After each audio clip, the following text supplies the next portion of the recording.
গোপীর শ্মশান আগলে বসে আছি আজ 3 দিন। সন্ধে নেমেছে, আমরা আছি 4 জন।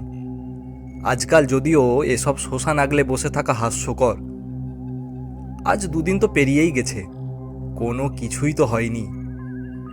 শুধু নগেন কাকা মাথা নেড়ে বলে, কম বয়সী মোড়া 3 দিন শ্মশান আগলে না থাকলে কত কি যে হতে পারে। আমরা হাসলাম, শ্মশান চিয়ানো আছে নাকি? গোপী অ্যাক্সিডেন্টে মারা যায়। রাতের বেলা ডাম্পারের পিছনে বাইক নিয়ে ধাক্কা মারে, স্পট ডেথ। 2 দিন ধরেই গোটা পাড়া যেন শোকে ডুবে আছে। শ্মশান পাড়া থেকে একটু দূরেই। সারাদিন নগেন কাকা এখানে থাকে, বিকালের পর আমরা কজন জড়ো হই ধীরে ধীরে। কার্তিক মাস, সারা রাত এই খোলা শ্মশানে জেগে বসে থাকা কষ্টকর। আমাদের কাছে 2টো গ্যাসের হ্যাজাক লাইট আছে, আর টর্চ তো সবার হাতেই।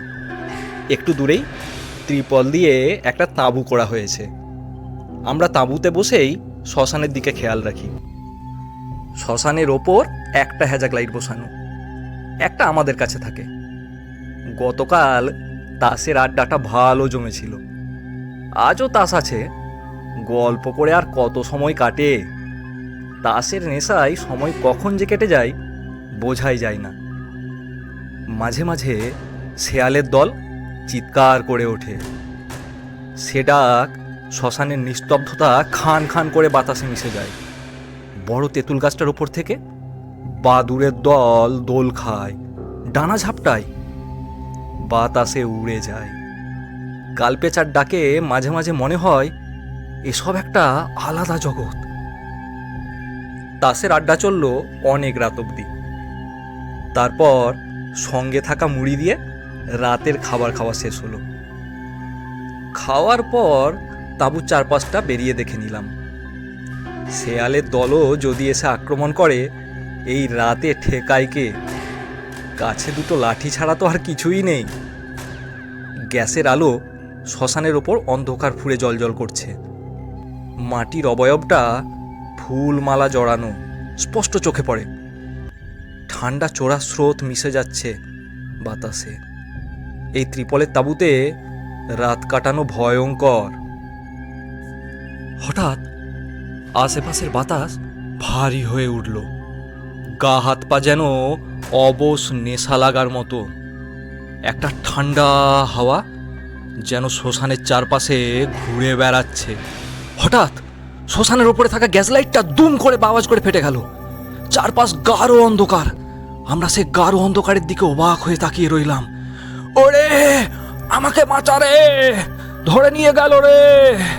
গোপীর চিৎকার, না না, গোপীর আত্মার চিৎকার। হাড় হিম হয়ে গেল আমাদের। কালো অন্ধকারের বুক চিরে সে অশরীরী পৈশাচিক আর্তনাদ বাতাসে মিশে যেতে থাকে। তারপর ধীরে ধীরে দূরে মিলিয়ে গেল সে স্বর। আমাদের ভয়ে পিলে চমকে গেছে। টর্চ জ্বালার কথা মনেই নেই। নগেন কাকার মতো সাহসী লোকও বিস্ফোরিত চোখে চেয়ে আছে শ্মশানের অন্ধকারের দিকে। হাড় হিম করা সে আর্তনাদ আমাদের ভেতর পর্যন্ত নাড়িয়ে দিয়েছে। তারপর সম্বিত ফিরতেই আমরা টর্চ ফেলে বেরিয়ে এলাম তাঁবু থেকে। ছুটে গেলাম চারপাশে। না, কোথাও কেউ নেই, কোথাও কেউ নেই। শ্মশানে বসানো হাঁড়িটা ফেটে গেছে। গোপীর আত্মা চিরকালের মতো বন্দী হয়ে গেছে। আমাদের মুখে কোনো কথা নেই। এমন অবিশ্বাস্য ঘটনা চোখের সামনে ঘটতে দেখে এতদিনের ধ্যান ধারণা ভেঙে গেছে। এসব অলৌকিক অবিশ্বাস্য ঘটনা আজও অন্ধকারের আনাচে কানাচে মিশে আছে লোকচক্ষুর আড়ালে।